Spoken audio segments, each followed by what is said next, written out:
Hola, bienvenidos a Esquina Literaria, soy Yolanda Miranda y les estoy compartiendo la lectura de este libro Psicoanálisis y Criminología, Estudios sobre la Delincuencia de Juan Pablo Moyo. El día de hoy vamos a leer el corolario del capítulo número 3. Espero que les guste. La experiencia precursora de Eichhorn, junto con Anna Freud y la incipiente pedagogía analítica en Viena, sirvió de orientación práctica para varios psicoanalistas que recogieron su herencia y continuaron sus lineamientos. Así, junto al campo teórico clínico del niño y el adolescente, la categorización delincuente busca su especificidad en el psicoanálisis desde principios del siglo XX. En su conjunto, los primeros analistas se oponen a las teorías etiológicas constitucionalistas que influenciaban a la criminología de la época y rechazaban la homología del delincuente con las categorías psiquiátricas de psicópatas inferiores o perversos.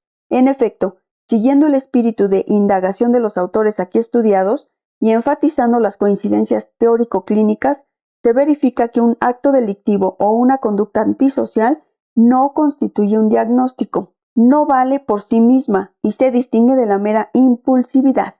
Por último, permanecen al margen de la causalidad sociológica al considerar que el sujeto delincuente queda oscurecido debajo de los múltiples factores socioeconómicos, lo que no quiere decir que no puedan ubicar las variadas influencias ambientales y sociales, pero valoradas a partir de su influjo directo en el desarrollo psíquico.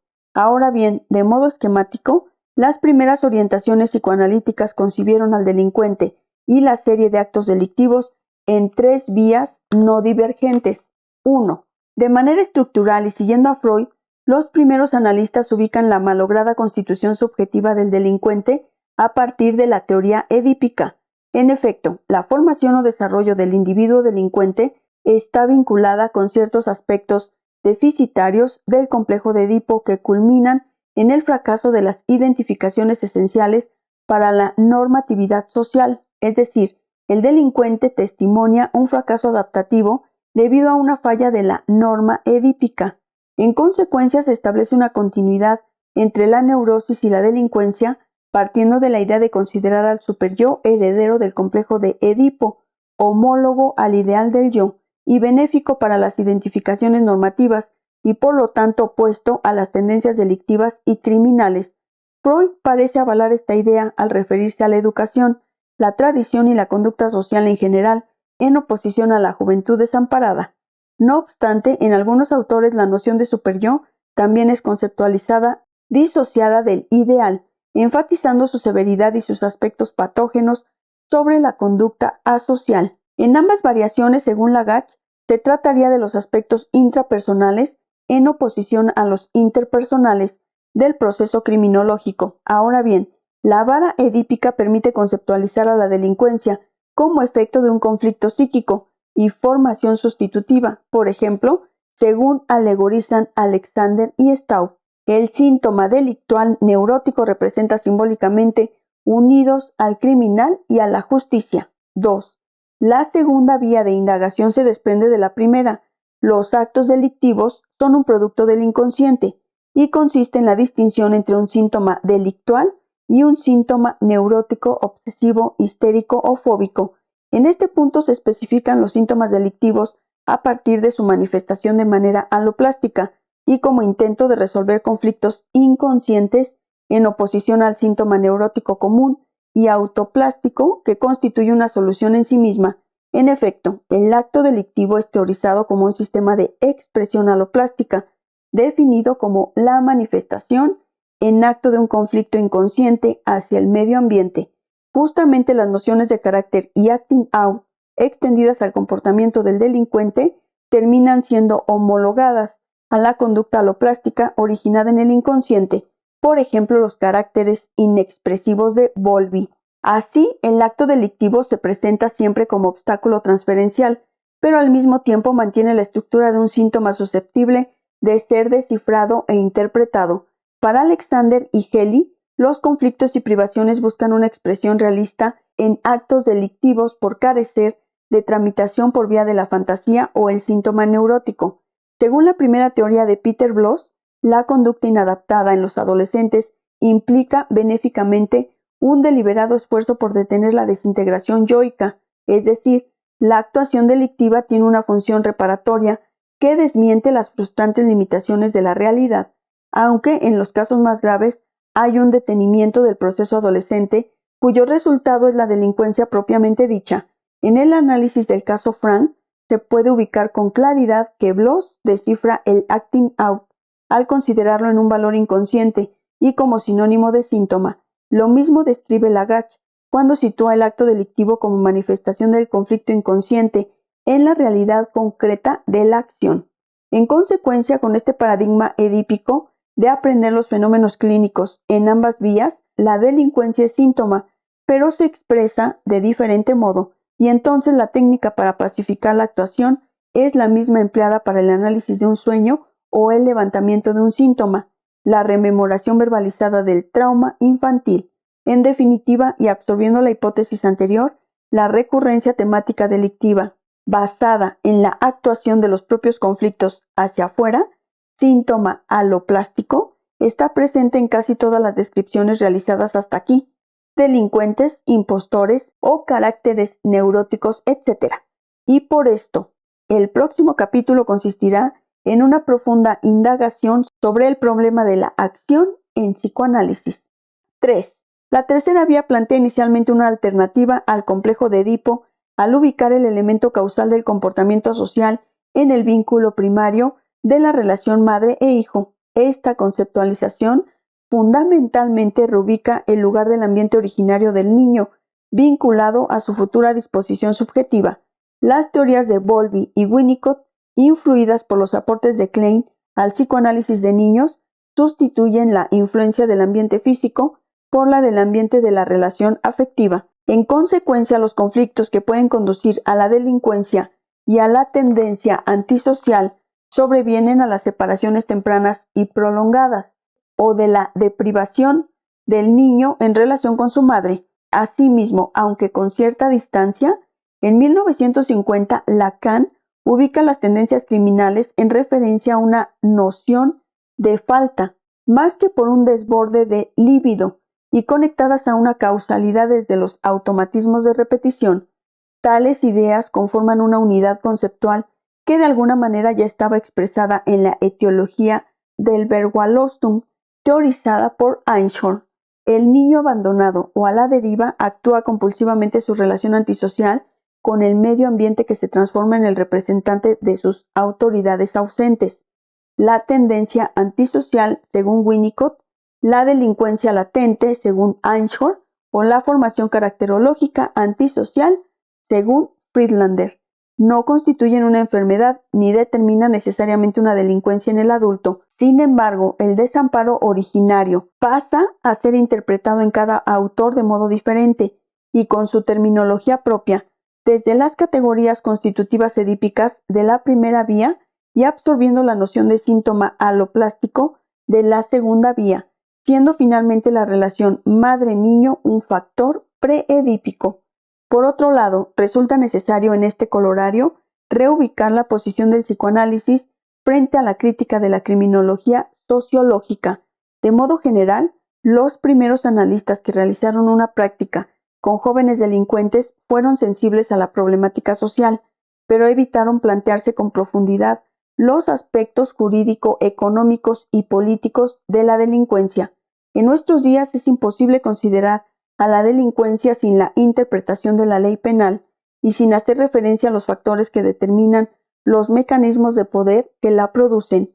En consecuencia, las teorías psicoanalíticas han sido interpretadas por la criminología sociológica como teorías de orientación positivista, tanto sociológicas como biológicas, es decir, según Barata, como siendo una etiología de un comportamiento cuya cualidad de criminal se acepta sin análisis de las relaciones sociales que despliegan la ley y los mecanismos de criminalización. No obstante, las tentativas de explicar etiológicamente el delito sobre base psicoanalítica por medio del análisis de casos, si bien no aportan prácticamente ninguna crítica al sistema y resultan más bien legitimadores, difieren ampliamente de la patologización psiquiátrica o psicológica del delincuente y el criminal. Por esto, según Zaffaroni, los trabajos elaborados sobre la experiencia en la clínica psicoanalítica con casos de delincuentes puede ayudar a la mejor comprensión de la operatividad deteriorante del sistema penal y de las estigmatizaciones previas a la intervención del sistema. Ahora bien, la ubicación del psicoanálisis como positivista y legitimador del poder resulta una simplificación que admite al menos dos respuestas con argumentos que se desprenden de los primeros analistas en su práctica con delincuentes. 1. En primer lugar, se destaca que los primeros analistas que orientaban sus investigaciones teórico-prácticas con la medida edípica no solo consideraban al delincuente fuera de la norma como un enfermo psicosocial, sino que también concebían formas delictivas normales más allá del control social. De alguna manera han destacado que los mecanismos de aprendizaje y de interiorización de reglas y modelos de comportamiento que se hallan en la base de la delincuencia no difieran de los mecanismos de socialización mediante los cuales se explica el comportamiento normal. Si bien es cierto que la gran mayoría de los analistas se inscriben en la hipótesis terapéutica de la delincuencia, que adhiere implícitamente a la concepción de la cura del desviado para reintegrarlo a la sociedad, las experiencias analíticas inaugurales no distinguieron clasificaciones de delincuentes según su peligrosidad, sino a partir de la constitución subjetiva, la cual no presentaba una directa equivalencia social entre el delincuente y el anormal. Asimismo, la noción de superyo no solo fue un concepto utilizado para patologizar al desviado del sistema consensual a partir del Edipo, sino que también fue elaborado como el código propio de un sujeto en una subcultura criminal, o en su función de irrealizar el crimen, acentuando su simbolismo, como lo dice Lacan.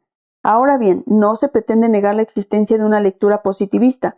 Por ejemplo, cuando Alexander y Hely definen la criminalidad del adulto como continuación directa de la del niño o adolescente, esta interpretación y tantas otras similares fueron valiosas para el psicoanálisis en su inicial ingreso al ámbito forense, ya que era una época en la que el positivismo del psicoanálisis incipiente continuaba su inserción desde el rasgo científico, el cual resultaba conveniente para tomar un espacio en los debates de la sociedad de antaño. El problema se presenta cuando se escriben textos en nombre del psicoanálisis basados en explicaciones ortodoxas, fuera de este contexto histórico. El procedimiento es el mismo que fuera especificado por Foucault para las pericias psiquiátricas. Es frecuente que las nociones de debilidad del yo y falta de desarrollo del superyo se utilicen para demostrar que el delincuente es peligroso, y así el individuo se correlaciona con su delito antes de haberlo cometido. Lo que tales conductas infringen no es la ley. Ninguna ley prohíbe la debilidad del yo o la carencia del superyo, sino la armonía social basada en el ideal de normalidad, de la salud mental y las reglas éticas, el orden público. Sin embargo, tales descripciones morales efectúan una íntima conexión entre el saber científico, psiquiátrico, psicológico o psicoanalítico y la maquinaria del Poder Judicial. Luego, las instituciones disciplinarias de normalización tendrán que encargarse de rehabilitar al individuo peligroso llamado delincuente. De este modo, sumándose a la maquinaria de criminalización, ofreciendo educación, trabajo y salud, el psicoanalista, como los trabajadores de la salud mental, lo sepa o no, quedará tomado por el dispositivo de control social y por lo tanto estará incapacitado para ofrecer una respuesta desde la historia subjetiva, el goce y la singularidad de cada caso en su anudamiento con las formas de poder y el tiempo histórico de una sociedad dada. Es preferible entonces pensar formas delictivas en plural para hacer referencia a diversas posiciones subjetivas y modos de goce que emergen detrás del rótulo de delincuente, que sí es una construcción imaginaria administrada por las estrategias del poder. 2. En segundo lugar, existen reflexiones específicas del psicoanálisis frente a las concepciones de la sociología criminológica, las teorías de la anomia y de las subculturas y los análisis marxistas consideran la actividad delictiva como un comportamiento inducido por una desfavorable localización del delincuente en la estructura social. Por su parte, la nueva criminología acoge con entusiasmo un cambio desde el paradigma etiológico positivista hacia el paradigma de la reacción social. Sin embargo, aparece implícito un tipo de determinismo social porque, en última instancia, La estructura social desigual es la causante de la delincuencia y así se cuestiona todo determinismo biológico y psicológico, pero no el sociológico. Además, otro problema de la sociología criminológica es que si bien no tiene en cuenta una única cultura, lo que significaría legitimar los mecanismos de poder y criminalización, le cuesta considerar que hay diversas formas delictivas y se tiende a creer en una única forma de delincuencia desde el punto de vista social. Es el precio que paga la criminología cuando intenta borrar al sujeto, justamente como concluye Lacan en su texto de 1950. La función del psicoanálisis en criminología es introducir el recurso de sujeto a sujeto, que supone un movimiento dialéctico de la verdad. Por otra parte, según expresa Eisler, la delincuencia no tiene ningún lugar legítimo dentro de la terminología psiquiátrica, la condición judicial y la perspectiva social e histórica, porque justamente desde tales perspectivas se restringe el concepto de delincuencia al comportamiento desviado. Efectivamente, el psicoanálisis no tiene la obligación de ofrecer una respuesta política para atender a la demanda de seguridad social y la rehabilitación del desviado. La criminología, la sociología y el derecho acompañan y enriquecen al psicoanálisis, pero no pueden seguirlo hasta su campo clínico y práctico, que es justamente el espacio transferencial que da la impresión al criminólogo de negar la subjetividad en pos de un supuesto individualismo.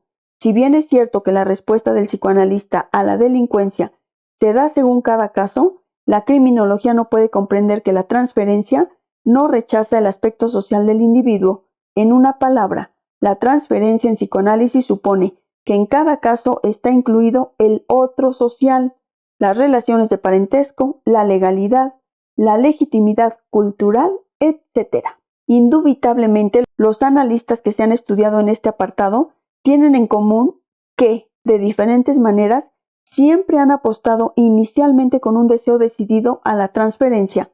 A partir de la práctica eichhorniana, resulta necesario atravesar una primera etapa en la que el analista debe favorecer que el delincuente se identifique con él y se instale la transferencia para que en un segundo momento comience el análisis de la psiconeurosis que ocultaba el sistema de la delincuencia. En la misma vía, el aporte de Eisler radica en esclarecer que el pasaje a la segunda fase es una cuestión pragmática en la que la posición del analista debe encuadrarse como benigno ser omnipotente. Por su parte, los teóricos del carácter consideraban que la transferencia era la posibilidad de vencer las diversas resistencias del delincuente para introducirlo al dispositivo analítico y revelar allí la verdad del fenómeno delictivo. Lacan concluye su artículo sobre criminología sumándose a las filas de las primeras experiencias con delincuentes, afirmando que el psicoanálisis ofrece al criminal una realidad alternativa, el amor de transferencia, pues en psicoanálisis la transferencia reivindica la autonomía de una experiencia irreductible subjetiva. Indudablemente el psicoanálisis es una práctica que se fundamenta en lo real de su experiencia clínica, caso por caso y no en un programa abstracto y general de prevención de la delincuencia. En resumen, la práctica analítica con delincuentes y criminales desde Viena y Berlín hasta Londres y París fue una experiencia esencialmente institucional, en sentido amplio, que intentó captar el punto extraordinario del caso a partir de una orientación por el inconsciente y de la relación transferencial, más allá de las normas sociales. Su experiencia con las técnicas activas y un saber hacer fuera del encuadre estándar dan cuenta de los efectos del psicoanálisis con sujetos delincuentes en el marco de la urgencia y las patologías del acto. En efecto, a partir de sus maniobras transferenciales y del uso de los semblantes, los analistas de ayer que se esforzaban en el tratamiento de los delincuentes estaban adelantados a la clínica contemporánea.